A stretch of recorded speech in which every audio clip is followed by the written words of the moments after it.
जय हिंद दोस्तों, बहुत बहुत स्वागत है आपका आपके ही अपने यूट्यूब चैनल में। और आज हम लोग पढ़ रहे हैं सीबीआई के बारे में। ठीक है, हम लोग जानेंगे कि सीबीआई क्या होता है, सीबीआई ने अपना कार्य कब से प्रारंभ किया है, सीबीआई किन किन मामलों की जांच कर सकता है और इसकी स्थापना पहली बार कब की गई थी, है ना। ये सब जानने के लिए आप लोग वीडियो को लास्ट तक ज़रूर देखिएगा। तो देखिए, हम लोग पढ़ रहे हैं केंद्रीय अन्वेषण ब्यूरो, जिसे इंग्लिश में यानी कि अंग्रेजी में सेंट्रल ब्यूरो ऑफ इन्वेस्टिगेशन कहा जाता है। और सेंट्रल ब्यूरो ऑफ इन्वेस्टिगेशन का ही शॉर्ट फॉर्म सीबीआई है। ठीक है, तो चलिए बात करेंगे सबसे पहले इसकी स्थापना की।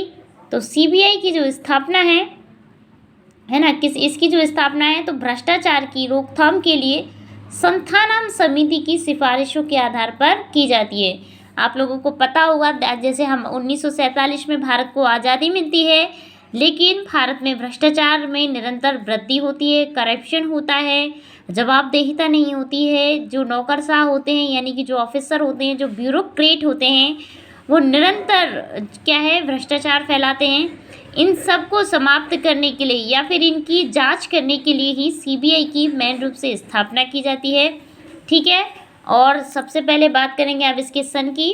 तो देखिए, संस्थानम समिति की सिफारिशों के आधार पर, याद रखिए संस्थानम समिति को, याद रखिए बहुत ज़्यादा एग्जाम्स में पूछा जाता है संस्थानम समिति, और इसी की सिफारिशों के आधार पर सीबीआई की स्थापना की जाती है, जिसे 1963 यानी कि 1963 में गृह मंत्रालय के एक संकल्प द्वारा स्थापित किया जाता है। किसके द्वारा?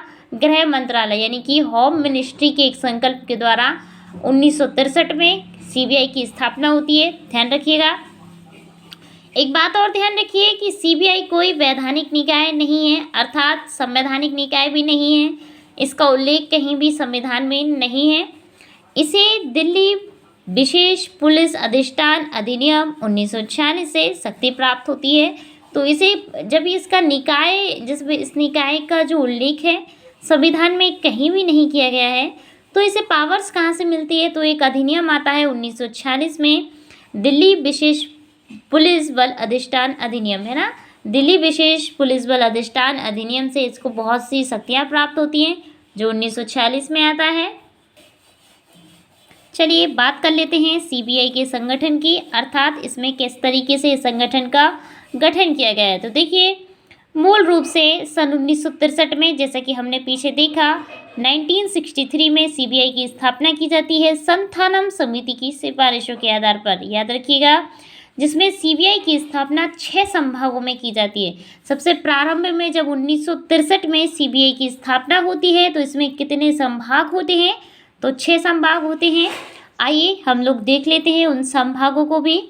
तो पहला संभाग है अनुसंधान एवं भ्रष्टाचार निरोधक संभाग, अर्थात क्योंकि सीबीआई की स्थापना ही भ्रष्टाचार को कंट्रोल करने के लिए की गई थी, तो पहले संभाग का नाम है भ्रष्टाचार, ठीक है ना, भ्रष्टाचार निरोधक संभाग। ठीक है, दूसरा है तकनीकी संभाग, तीसरा है अपराध अभिलेख एवं सांख्यिकी संभाग, चौथा है शोध संभाग, और पांचवा है कानूनी एवं सामान्य संभाग, और छठा है सब प्रशासन, ठीक है, एडमिनिस्ट्रेशन संभाग। छठा क्या है? प्रशासन संभाग है। तो इन 6 संभागों को हम लोगों ने देखा, है ना। इन 6 संभागों के आधार पर ही सीबीआई की स्थापना होती है। अब हम इसके गठन की बात करेंगे, अर्थात ठीक है, गठन में हम लोग देखेंगे कि आखिर सीबीआई में कौन कौन से व्यक्ति होते हैं। जो सीबीआई है हमारी, उसमें किन किन व्यक्तियों का सहयोग होता है, ठीक है, उसके अधिकारी कौन कौन से होते हैं। तो इन सब चीज़ें हम लोग देखेंगे गठन में। तो देखिए, सीबीआई का गठन, निर्देशक सीबीआई प्रमुख होता है। निर्देशक सबसे पहले, यदि सीबीआई को कोई प्रमुख होता है तो वो होता है निर्देशक, और निर्देशक सीबीआई का ही प्रमुख होता है, ये कहना चाह रहे हैं। एवं निर्देशक के सहयोग के लिए अतिरिक्त निर्देशक होते हैं। देखिए, सबसे पहले तो एक मेन निर्देशक होता है, और इसके बाद और अलग से अतिरिक्त निर्देशक भी होते हैं। इसके बाद इसमें पुलिस रैंक के जो बड़े बड़े अधिकारी होते हैं, जो जिन्हें हाईएस्ट पावर, जो हाईएस्ट रैंक के जो अधिकारी होते हैं, आईपीएस तरीके के, और भी जो बहुत सारे, ये समझ लीजिए, जो भ्रष्टाचार निरोधक संस्थाओं के लिए जो अधिकारी चुने जाते हैं, उन सब का भी सहयोग सीबीआई में होता है, ध्यान रखिएगा। इसके अलावा पुलिस से भी बहुत सारे लोग लिए जाते हैं ताकि सीबीआई, और ये सभी मिलाकर सहयोग करते हैं सीबीआई में, ठीक है। लेकिन मुख्य रूप से एक निदेशक होते हैं सीबीआई के और कुछ अन्य निदेशक भी होते हैं। लेकिन इनकी सहायता के लिए, जैसे कि हमने देखा, इनकी सहायता के लिए पुलिस रैंक के अधिकारी होते हैं, जो बड़े रैंक के अधिकारी होते हैं। जब भी सीबीआई को इनकी आवश्यकता होती है तो सीबीआई इनका सहयोग लेती है। अब बात करेंगे हम सीबीआई के कार्यों की। तो सीबीआई का पहला कार्य है केंद्र सरकार के कर्मचारियों में भ्रष्टाचार, घूसखोरी एवं दुराचार मामलों की जांच करना। क्या है, क्योंकि केंद्र सरकार जब से भारत को आज़ादी मिली है, आज़ादी मिले वर्तमान में 75 साल हो गए हैं, लेकिन आप लोगों ने देखा होगा संविधान लागू हो चुका है, लेकिन उसका पालन भी आज नहीं किया जाता ठीक तरीके से। इसीलिए इस तरीके की, चाहे वो सीबीआई हो, चाहे वो सीबीसी हो, इस तरीके की संस्थाओं की स्थापना की जाती है और ये संस्थाएं ये जांच करती हैं कि कानून में या फिर प्रशासन में कहाँ कहाँ पे भ्रष्टाचार है, ठीक है। दूसरा इसका कार्य है आपराधिक सूचनाओं का प्रसार करना।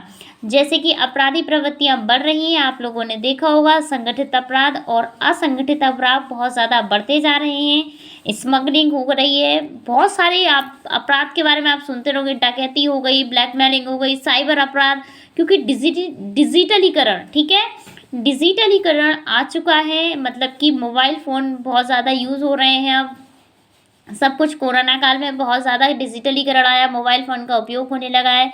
तो आप लोगों ने देखा होगा हैकिंग होने लग दी है। इस वर्तमान समय में हैकर बहुत ज़्यादा क्या हो रहे हैं, प्रचलित हो रहे हैं, और इन सब की जांच कौन करते हैं, सीबीआई करते हैं, ठीक है ना। आपराधिक सूचनाओं का प्रसार, मतलब इस तरीके की सूचनाओं से लोगों को अवगत कराना, उन्हें जागरूक करना, ये सीबीआई का कार्य होता है। तीसरा है राज्य सरकार के अनुरोध पर किसी सार्वजनिक महत्व के मामले को अनुसंधान के लिए हाथ में लेता। तो ये क्या करता है, जो सीबीआई है, कोई भी सार्वजनिक मामला है, ठीक है ना, किसी भी मामले में, चाहे पुलिस में, को जितने भी सार्वजनिक सिस्टम है, जो गवर्नमेंट के जितने भी विभाग हैं, संभाग हैं, यदि उनमें कहीं करप्शन की संभावना दिखती है या फिर घूसखोरी, कुछ भी गलत होता है, जहाँ जवाबदेहिता, पारदर्शिता, कानून के शासन का अभाव होता है, वहाँ पे सीबीआई जांच कर सकती है। लेकिन उसके लिए यदि राज्य में इस तरीके के कार्य होते हैं तो राज्य सरकार की अनुमति बहुत ज़्यादा आवश्यक है,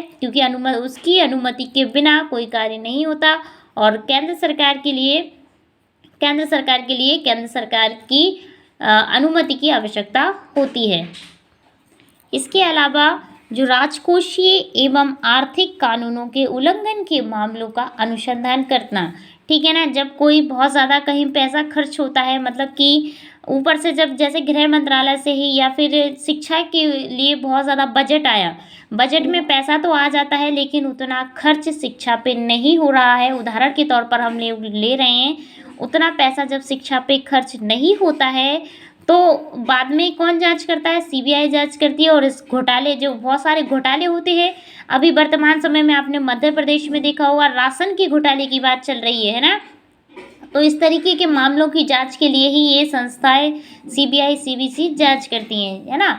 और पांचवा है, इसके अलावा सीबीआई केंद्र सरकार एवं राज्य सरकार के अनुरोध पर हत्या, डकैती, लूटपाट, बलात्कारी जैसे मामलों की जांच भी कर सकती है। आप लोगों ने देखा होगा कि सीबीआई एक तो सबसे पहले तो जो सीबीआई जो भी रिपोर्ट होती है बिल्कुल निष्पक्ष होकर अपना काम करती है। और सीबीआई पे पहली बात तो लोगों का भरोसा बना हुआ है कि सीबीआई जांच करेगी तो सही ही होगा एक तरीके से, है ना। लेकिन कभी कभी सीबीआई भी इस दायरे में नहीं है, मतलब सीबीआई पे भी कभी कभी सवाल खड़े हो जाते हैं, है ना।